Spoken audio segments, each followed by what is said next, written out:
Сайн байцгаана уу хүүхдүүд ээ. Хаврын налгаар нартай өдрийн мэндийг хүргэе. Одоо багш та нарт нэгэн бичлэг үзүүлье. Та нар анхааралтай ажиглаарай.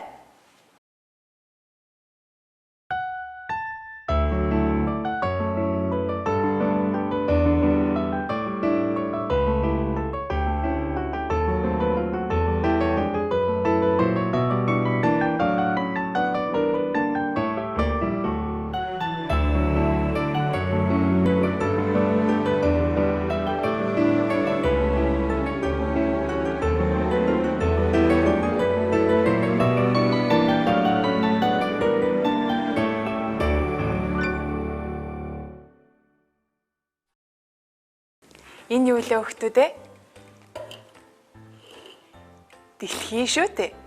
Тэгвэл бидний амьдардаг цэнхэр дэлхийг маань нар тойрч иргэдэг учраас жилийн 4 улиралтай байх юм шүү дээ Монгол орн маань. Тэгвэл жилийн 4 улиралд мод хэрхэн өөрчлөгдөж байгааг хамтдаа ярилцгаая. За энэ ямар улирлын мод вэ хүүхдүүд ээ? Өвлийн улирал. Та нар өвлийн улирлын мод гэдгийг яаж мэдсэн бэ? Энэ модон дээр юу вэ? Зүйтэй. Энэ модон дээр цас орсон байх шүү дээ. Өвлийн улиралд цас орсон байхад мод хэрхэн харагдаж байна? Ургамал ногоо байна уу?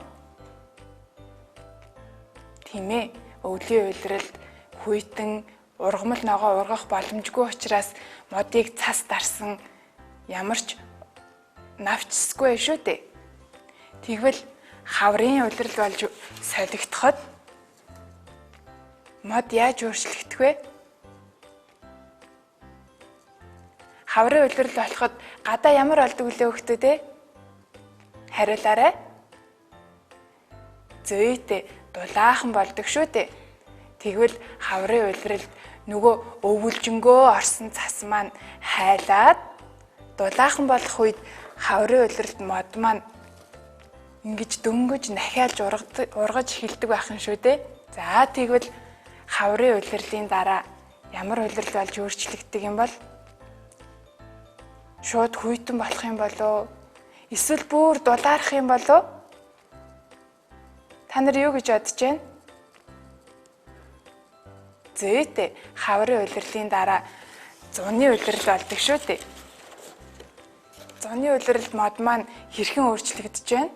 Зуны улиралд мод маань бүр гоё нахиалж маш олон навчтай, ногоон өнгөтэй болсон байна шүү дээ. Та нар ямар төрлийн мод мэдэх үү? Зуны улиралд зөвхөн мод ногоорж, нахиалж ургахаас гадна ямар ургамлууд ургадаг юм болоо? Зүйтэй, олон төрлийн, олон өнгийн цэцгэс ургадаг шүү дээ. Маш сайн байна. Тэгвэл зуны улирал дуусаад навчис унж эхэлдэг ямар улирал байдг юм болоо? Ямар улирал вэ? Зүйтэй, намрын улирал шүү дээ. Намрын улиралд навчис ямар өнгөтэй болдог вэ хүүхдүүд ээ? Шар өнгөтэй гэж юу? Маш сайн байна. Намрын улиралд навчис шарлаж унж эхэлдэг.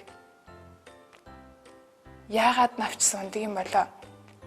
Та нар учир шалтгааныг нь мэдэх үү? Багштай тайлбарлаад өгөөч. Мөн хамт байгаа гэр бүлийнхэндээ навчис яагаад ундаг талаар хэлээд өгөөрэй. За тэгвэл одоо хамтдаа хариулцгаая. Намрын улирал нарны илч буурдаг, хүйтэн болж эхэлдэг учраас модны навчис ургаж чадахгүй ундаг байх юм шүү дээ хүүхдүүд ээ. Одоо та нар бүгдийг нь мэдээд авсан юм чинь найзуудаа, гэр бүлийнхэндээ хэлж өгөөрэй. Жилийн 4 улиралд мод яагаад өөрчлөгддгийг гэр бүлийнхэндээ хэлж өгөөрэй.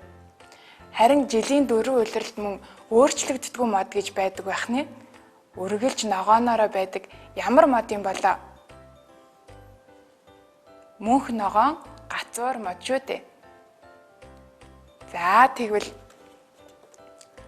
багш нь энэ зурагт картнуудыг бэлдсэн байгаа. Бүгдээрээ хамтдаа энэ картнуудыг хольж байгаад тохирсон улирлын модон дээр наая шүү. Заа юу. Багштайгаа хамт тоглоорой. Энэ ямар мод зураг байна вэ? Сайн ажиглаарай. Хаврын цас хайлж байгаа зураг мөн үү? За тэгвэл ямар улирлын модон дээр наагдах вүлээ? Сайн байна. Хаврын улирлын модонд наагдана шүү дээ. За хаврын улирлынх нь мод хаана байна? Багш нь модоо эргүүлээ. Энэ мөн үү? Энэ хаврын мод мөн үү? Биш ээ. За дахиад нэг эргүүлж үзье. Энэ мөн үү? Мөн гэж үү? За тэгвэл багш нь наалаа. Хаврын улирал цас хайлдаг учраас хаврын улирлын цас хайлж байгаа зургийг наалаа. За тэгвэл дахиад сонгоё. За энэ ямар зураг байна вэ? Зуны нэмгхэн даашинж байна шүү дээ. Тэгвэл ямар улирал наагдах вүлээ? Зүйтэй зуны улирлын модонд наагдах нь байна. За ногоо навчтай мод хаана байна? За энэ мөн үү? За багш нь наалаа шүү. За дараагийн зургийг сонгоцгоё. Одоо багш нь ямар зураг авах вэ? За энэ юу лээ? Нэрлээрээ. Зүйтэй цасан хүн байна шүү дээ. Цасан хүн маань ямар улиралд хийж болох вүлээ цасан хүнийг? Сайн байна. Цасаар цасан хүн хийн шүү дээ. Тэгвэл өвлийн улирлын модон дээр наая. За өвлийн улирлын мод маань энэ байна.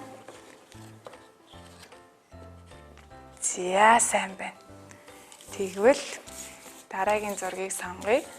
Бүр сонирхолтой болгохын тулд нүдэн анжаагаа сонгож олъё шүү. За багш нь нүдэн анжаагаа зургаа сонгоноо. Энэ ямар зураг вэ? Шууд яаж байгаа юм бол?